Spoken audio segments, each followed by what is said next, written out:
Guys, ito nga pala yung napadala ng may-ari na air compressor, pero hindi sila magkapareho guys. Yung mga connection kasi sa taas, yung mga bypass ng tubig, tsaka yung daanan ng langis, hindi magkapareho, tsaka medyo mataas siya,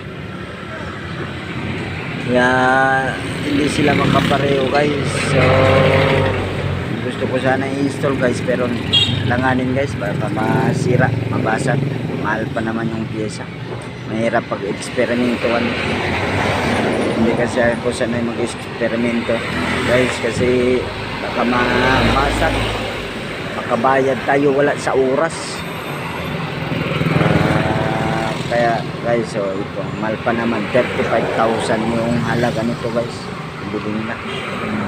Pinadala kagabi ng may-ari galing Imelda to Zamboanga City.